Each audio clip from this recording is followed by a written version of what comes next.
When a group of friends have a car accident in the middle of nowhere, it seems like the worst is yet to come. Until a little old lady showed up. And then we talk a lot about doomsday cults on this show. Armed offshoots of major religions that believe the world is going to end soon. These cults often just fizzle out, are dismantled, or are gunned down. But today we're going to take a look at one of those cults that actually succeeded in leaving their mark on the world. Today on Dead Rabbit Radio.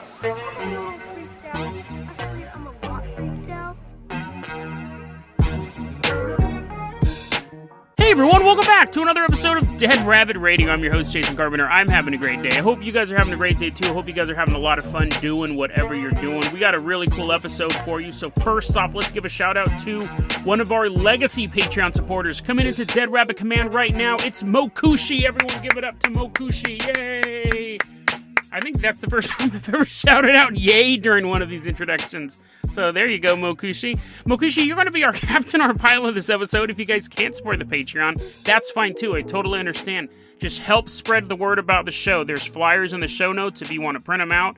Pass them around town. Tell your friends, tell your family, talk about it online. We also have a merch store. I always forget to mention that. So that's another way to support the show. Mokushi, I'm going to go ahead and toss you the keys to the Jason Jalopy. We're going to take a little road trip. We're leaving behind Dead Rabbit Command. We are headed out to Karelia, Russia. Mokushi's driving this beat-up old junker that we still drive around after, 696 episodes? Out to Karelia, Russia. Specifically, we're headed to the Vusko Lakes in Karelia, Russia. It's summer 1993. And it's nighttime. The stars are in the sky. The moon is looking down on Earth. It's jealous because it's got a bunch of cool people living on it. And there's a car full of tourists driving through the Vuska Lakes area.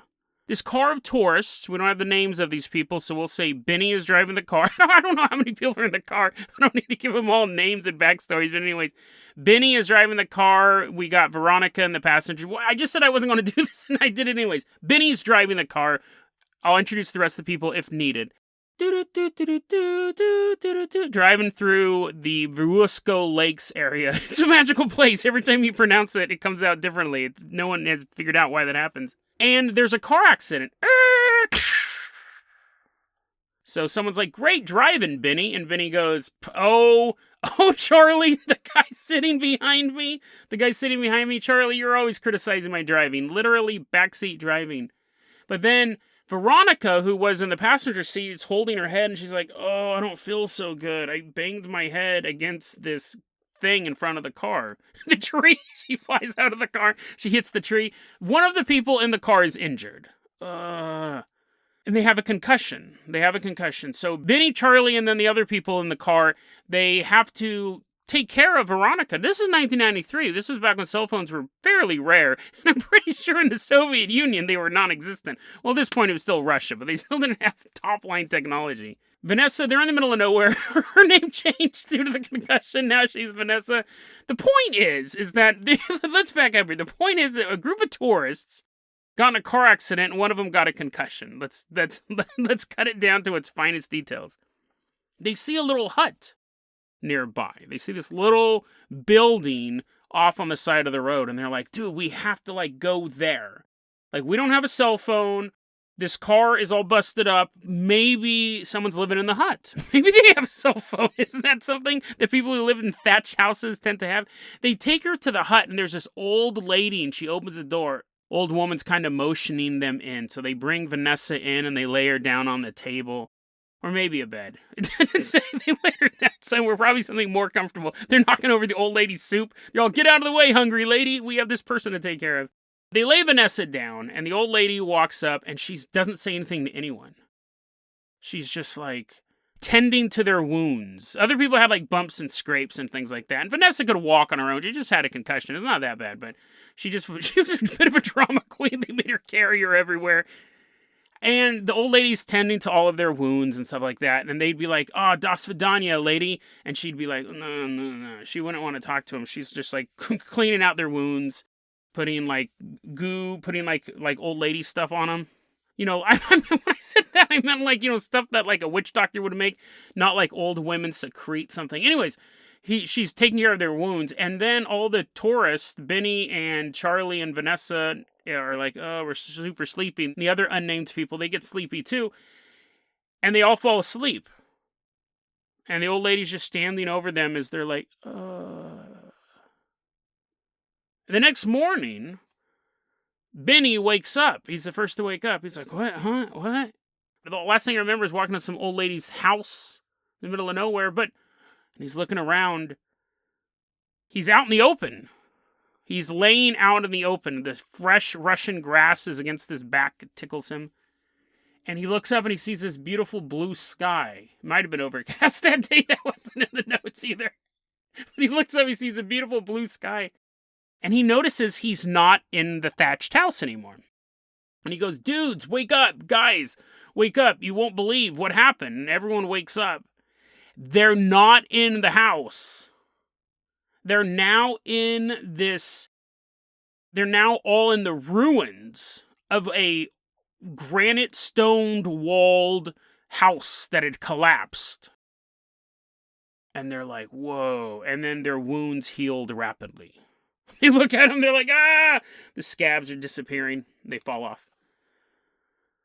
So that's the story. That's the story. That's not like some goofy story that your brother told you because he couldn't come up with anything scary that night.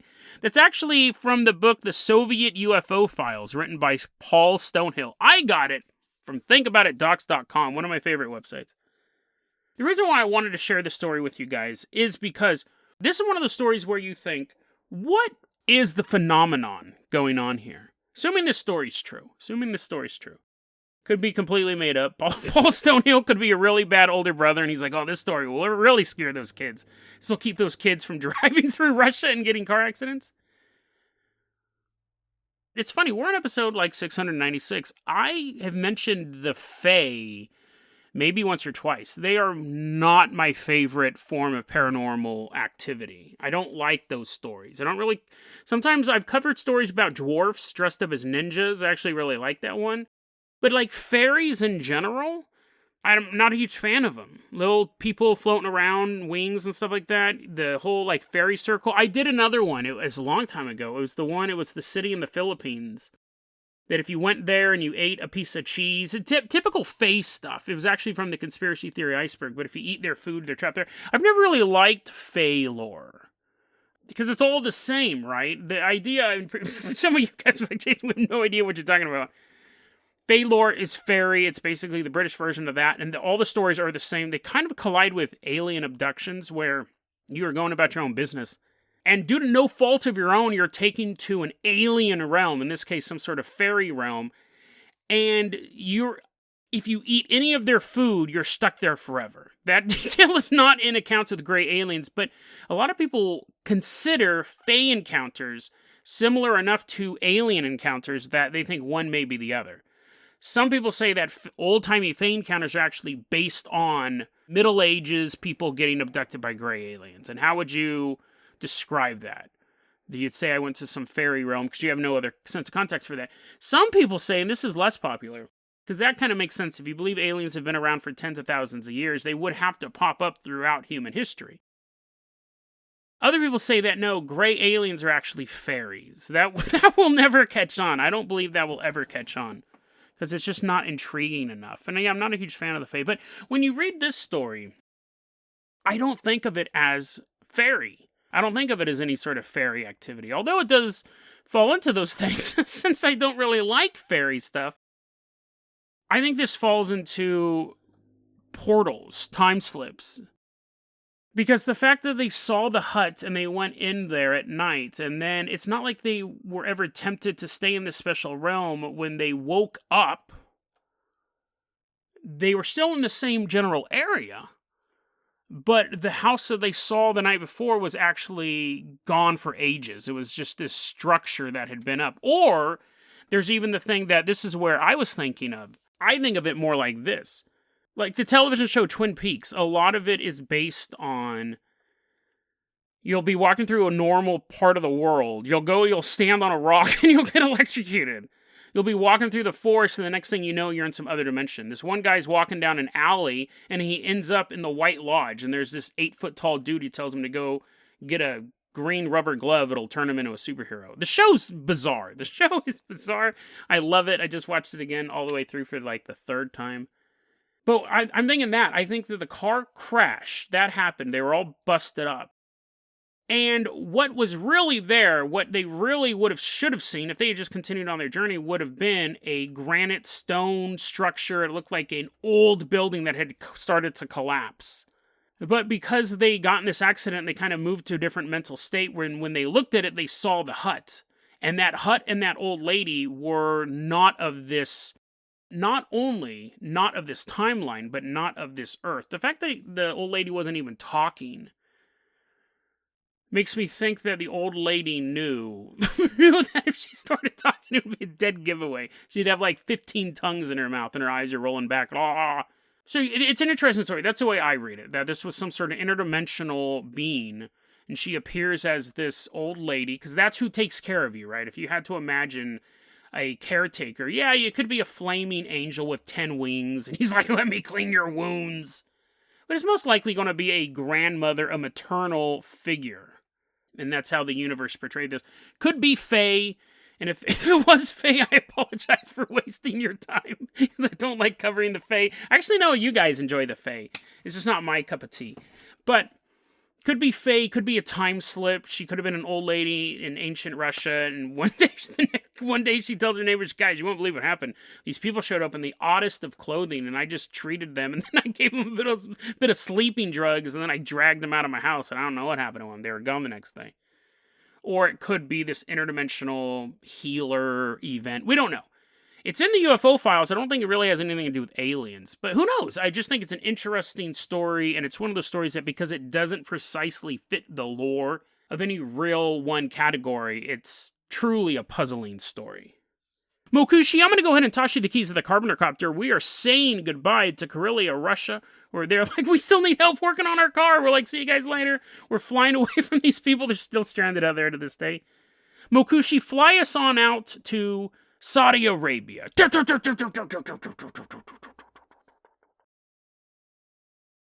I was shocked when I found out that this story happened. I've mentioned it recently on the show. There's a website called Crazy Facts that I go to every day, and you just hit a button, it gives a random fact. It gives you a little dopamine hit when you learn something new. Plus, I found a lot of cool stuff from there. I was shocked this story was real. This sounds like it should have already been like at least a couple movies.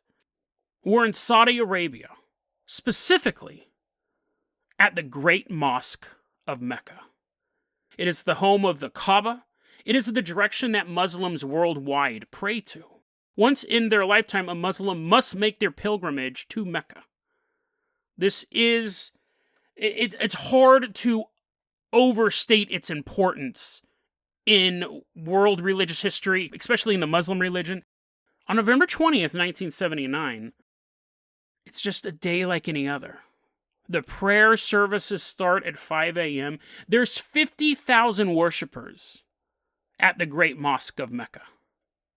As people are sitting here praying, they start to hear commotion to their left, to their right. Off in the distance in the crowd, they see people jumping up. They see movement in the crowd. The prayer has been interrupted as 400 to 600 people are jumping up during the prayer. Men and women alike, throwing off their robes and brandishing automatic weapons. Panic immediately sets in. You have a crowd of 50,000 people packed into this area. And all of a sudden, orders are being shouted. You're standing there and you see someone with a weapon at the Great Mosque of Mecca where violence is forbidden. He points it at a local police officer and shoots him dead. There were police officers at the Great Mosque of Mecca, but because violence was forbidden, they only carried they only had these little billy clubs, right? So they could kind of push people out. If you're getting unruly, they could get you out of there. They weren't armed with weapons. And all of a sudden, you had 400 to 600 people. They were never able to figure out exactly how many people had infiltrated the Great Mosque of Mecca that day. Orders are being shouted. Everyone's freaking out. 2 police officers end up getting shot. People are pulling out chains. They were fully prepared to take over the mosque. They begin to chain the exits shut. And you're stuck there. At the time the Great Mosque was being renovated, there was a worker up there. And he sees all of the stuff that's going on. He's able to get to a phone, starts calling for help, letting people know what's going on. That is when the phone lines are cut. This group releases most of the 50,000 hostages, because you really just can't keep control of that many people. But a couple hundred are kept behind, as thousands and thousands of hostages are running out of the area. This group is putting snipers in the minarets that surround the Great Mosque of Mecca. They now have complete control of the area. But who are they? They are followers of a man known as Muhammad Abdullah al-Qahtani. He was believed by his followers to be the Mahdi, or the Redeemer. He's basically a figure in apocalyptic Muslim belief. He was a man who is going to come to earth before the final days, before Jesus comes back and begins to destroy the evil of the world. The Mahdi would come and be the Redeemer before this process. Every religion is going to have people pop up and claim to be important figures. And there's a whole list of people over the centuries who have claimed to be the Mahdi, who've claimed to be this figure in the end times. But the reason why Muhammad Abdullah al-Qahtani was able to convince 400 to 600 people, because again, they don't know for sure how many people moved into this area, of this was he was popping up in Saudi Arabia at a time of change, at a time of social change. And this seems to be the best time for any sort of hardliner to make their case. Saudi Arabia was becoming very westernized at this point. And for the people of Saudi Arabia, they go, this is not right. This isn't right. I'm opening up the newspaper, there's pictures of women in the newspaper. This is borderline pornographic. And the powers that be in Saudi Arabia goes, no, this is the way the world is going. Like, yeah, I know we have those old ways, but listen, this is progressive, right? I don't think that was the actual word they used, but it's okay. We're going to become a more open society. We're going to become more free. We're going to become more liberated. And that didn't sit well with followers of Muhammad Abdullah al-Qahtani, and his followers were growing every single day. When you have social change, you will have detractors of that. This was this group's goals. They wanted to kick out all the Western powers of Saudi Arabia. That was bin Laden's goal as well. That was one of his main things. To this day, there are a lot of people in Saudi Arabia who do not like the fact that there are Westerners, that there is U.S. military equipment right outside of the Great Mosque of Mecca. It is a sticking point for a lot of people in Saudi Arabia. So they wanted to kick out all the Western powers. They wanted to kick out all non-Muslims. You have to be a Muslim to visit the Great Mosque of Mecca, but they wanted to get rid of all non-Muslims in Saudi Arabia altogether. And no television, because they saw that as a leading factor in the degradation of Saudi Arabia. Muhammad Abdullah al-Qahtani had support where it counted. He didn't control the government. He didn't control the media. But he had a lot of allies in the National Guard. And when his plan was being talked about in mosques, when his plan was openly preached in the streets, people knew that there were elements out there who did not like the way Saudi Arabia was opening up. And it was touching these people's hearts, and they began funneling weapons into the mosque. This was something that was planned for. And people would learn that because of how hard it was to remove these men and women from the Great Mosque of Mecca. After that phone call is made and thousands of people are running out of the Great Mosque, 100 security officers are sent in to retake it. They don't know really what's going on. They got a phone call saying that people with guns are taking over the mosque. They see thousands of people running out. They have no idea about the snipers in the minarets. They learn that very quickly. As these hundreds of security officers are running into the mosque, sniper fire is just taking them out. And the people in the mosque who are heavily armed begin shooting out of the mosque, and it is a bloodbath. These security officers have to pull back. Their losses are too heavy. So a meeting is called now. You get members of the Saudi Arabia army. You got members of the National Guard, which they don't know that members of the National Guard are in on this. Not all of them, but some of them were. This meeting had the Saudi Arabian army officials, the National Guard, and there was a French special operations team in the area. They just happened to be there. And they begin talking about this, and they're trying to figure out how to retake the mosque. Because you just can't have a bunch of people with weapons take over the holiest site in the Muslim world. They begin coming up with a plan. Step 1. By that first night, the entire city of Mecca, there's a city that surrounds this mosque, the entire city is evacuated. It's a ghost town. Saudi Arabian army comes in, National Guard, the French special ops team is there. They now don't have to worry about civilian casualties. They don't know what they're going to do, but they wanted to clear this out. They have no idea what's coming next or what this group's goals are. They haven't communicated this yet. Now, it is religious law. You cannot commit violence in the Grand Mosque. Now, obviously, these people in here are not playing by that rule. They had no problem slaughtering these soldiers. They had no problem killing these police officers. They have no problem holding these hostages. But according to the religious laws, you can't even uproot a plant in the Great Mosque. So the government reaches out to the ulama, which are the interpreters of religious law. There's this long discussion, and finally the religious leaders come forward and they say, in this instance, yes, you can use deadly force.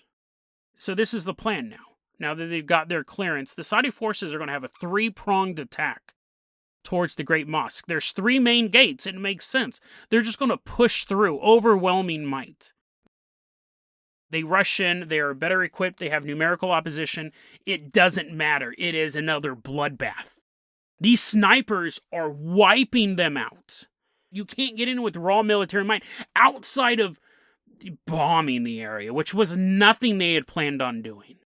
So now they've had 2 full assaults towards the mosque, completely repelled. So they pull back. I can't believe this story is not more widely known. Am I the only one who's never heard of this? I mean, I was alive during, I was 3, but this is insane. Because what happens next is the government of Saudi Arabia says, listen, we've sent in 2 waves of forces to try to retake it. They're picking us off. We need this back, but let's just starve them out. We're just going to surround the place. We're going to lay siege to the Great Mosque of Mecca. Eventually, they'll just give up. They won't have any food. For 2 weeks, the army surrounded the mosque. For 2 weeks, nothing changed. No one gave up. No one begged for food. No one came out hoping for forgiveness. The hostage takers were resolute. Remove all Western powers. Kick out all non-Muslims. Remove television. We need to return to the old ways. At this point, it's become incredibly embarrassing for the government of Saudi Arabia. And you have the Saudi king Khaled. He's watching this whole thing, and he's seen the holiest site has been taken over on his watch. He can't break the back of these hostage takers. What is he going to do? 2 weeks is too long. He orders a final assault. We have to go in. Casualties be damned. The Saudi Arabian government calls the special forces, the French special forces, and say, we know you guys, this is what you do for a living. This is what you literally do for a living. You break into places and take them over. We want you to join us on this raid. However, you can't enter the Great Mosque of Mecca unless you're a Muslim. So will you convert to Islam and fight alongside us? The French commandos go, yeah, let's do it. So they had this short ceremony. They converted to Islam. They geared up along with their Saudi Arabian army compatriots, and they headed off towards Mecca. The Grand Mosque of Mecca apparently has tunnels underneath it, which would kind of be a no-brainer if you were going to infiltrate an area. It seems the reason why they weren't using these tunnels in the first place was because you couldn't... Originally, they were just trying to send a bunch of people in. They were trying to invade it like you would any fort. So you just send in a mass amount of people, you'd overwhelm them with numbers. Hopefully, you could just overpower them and save hostages. When they start using these tunnels, they know that the combat is going to be very close quarters and extremely high casualties for even the hostages.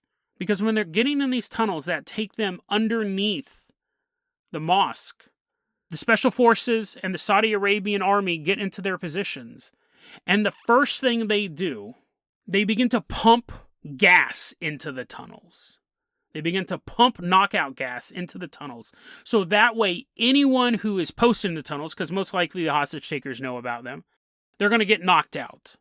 The special forces move through these smoke-filled tunnels. They get underneath the mosque itself, and they begin drilling holes through the floor. And then throwing grenades up into the mosque. Grenade after grenade after grenade is popping up through these holes. Nobody knew what was going on in the mosque. And this is why this was not the best plan. You had insurgents and hostages who had been kept away from their loved ones for 2 weeks, sitting there, and a grenade would roll towards them and explode. Grenades just being lobbed blindly into the mosque. The rebels start to try to regroup. They didn't expect this. You know that there's tunnels underground, but you don't expect grenades to come out of them. They try to regroup. At this point, they're trying to get out of the mosque. And as they're running through the courtyard, they are now being shot on sight. During this chaos, snipers begin to panic. They begin missing their shots. They begin to try to retreat. They are also killed. Most die at the scene. Some are captured, and a few escape into the empty city of Mecca, still abandoned. For days, small gun battles erupted across the city, as military forces were tracking down these dudes, killing them on the spot. These numbers are debatable, but the generally accepted numbers, some people say these are too small, but general accepted number is, on all sides, military, insurgent, and civilian, 300 people were killed over the course of this event, and 1,000 people wounded. But there are people who believe the number is much higher, because they don't even know how many people had come into the mosque. They said 400 to 600. They don't have an accurate count. 68 of these insurgents who were captured were actually taken to different cities across the country and publicly beheaded. King Khaled wanted to make it known that this is what happens if you follow the path of extremism. He could have executed them all in a single location, but no, he wanted to make it known across the country. He had these 68 people taken to all these different cities, and they were publicly beheaded. But how this story ends is actually the most fascinating part of the story, because I'm telling you this story about women appearing in newspapers and Saudi Arabia becoming more westernized and more progressive, and you're listening to it like I was reading it, and I thought, but wait a second. That's not Saudi Arabia today. Saudi Arabia is, I just read in the news today, Saudi Arabia executed a kid. He took part in an Arab Spring protest when he was 17 years old. And they arrested him when he was 23, and they cut his head off about 2 days ago. They said they found a photo on his phone that was obscene. And he did the whole Arab Spring thing when he was 17, which was years ago. They chopped his head off yesterday. And you're looking at this stuff, and you're like, wait a second. Saudi Arabia, I mean, it's probably a fun place to visit, right? But I wouldn't say it's westernized. I wouldn't say that it has like these... the WWE had a hard time wrestling over there.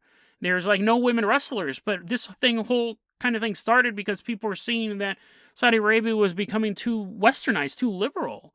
It's not those things at all. Those are words I would not use to describe the government of Saudi Arabia. This event actually worked.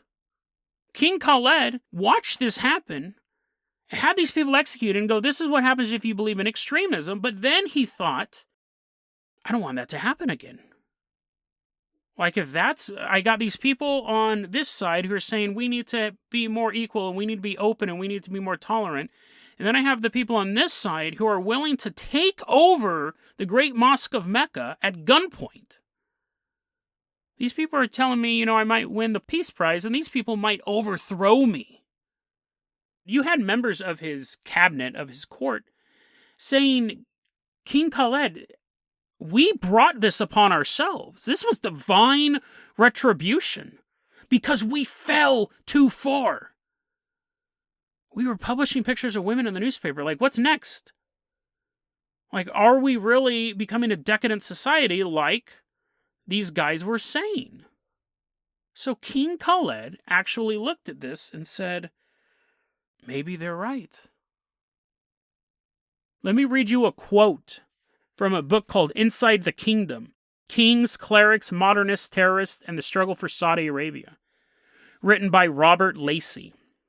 Quote, those old men believed that the mosque disaster was God's punishment to us because we were publishing women's photographs in the newspapers, says a princess, one of Khaled's nieces. The worrying thing is that the king probably believed that as well.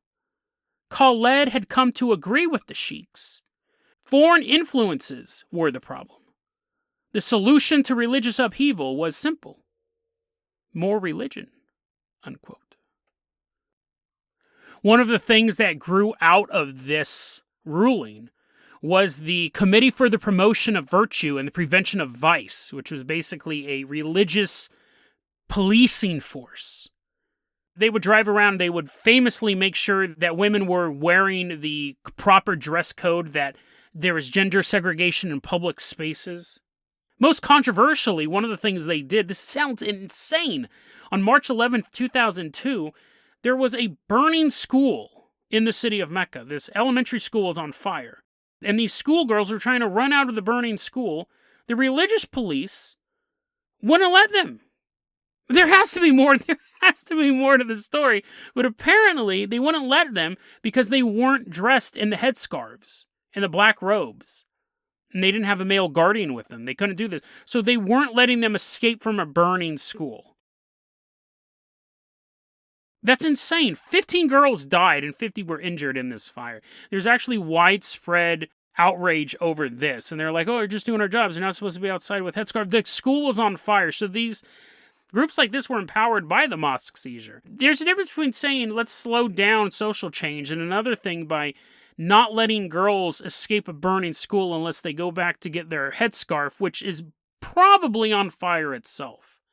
So it went from a society that was becoming more open, which there were people in Saudi Arabia who didn't like that, to becoming something that was almost a parody of conservative beliefs. I mean, that's just absurd.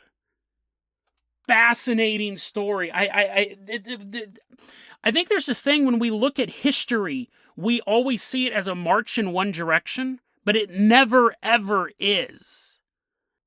Nick Bustin Gustin asked me, he's a Patreon supporter, if you don't know who that guy is. Nick Bustin Gustin asked me a question for my 3rd anniversary special. I didn't get to cover it on the show, but what's a conspiracy theory? I don't remember the exact question, but it's something like, what's a conspiracy theory that's unpopular that you believe? And I say this all the time, and people always argue with me on it. But I say this all the time. I go, we are maybe 2 weeks to a month away from, at best, a crackdown, at worst, a genocide at any given time.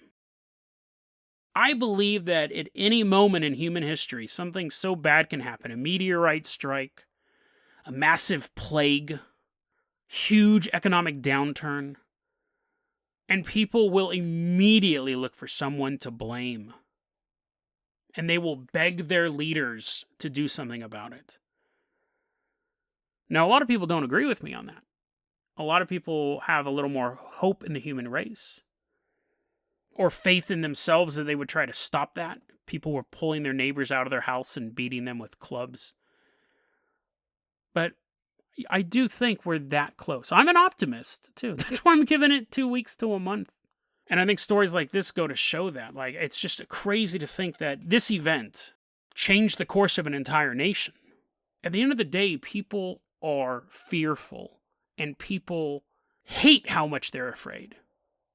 I think this story just highlights how fragile the social contract is between people and their government, and people and their religion. Any religion. This can happen with any religion out there.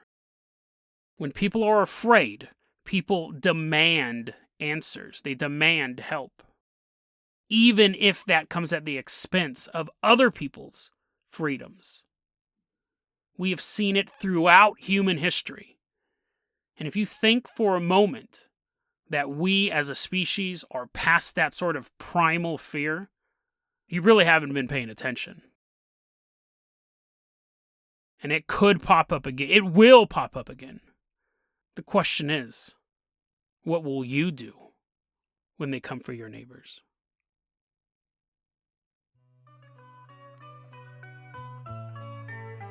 DeadRabbitRadio@gmail.com is going to be our email address. You can also hit us up at Facebook.com/DeadRabbitRadio. Twitter is @DeadRabbitRadio. Dead Rabbit Radio is the daily paranormal, conspiracy, and true crime podcast. You don't have to listen to it every day, but I'm glad you listened to it today. Have a great one, guys.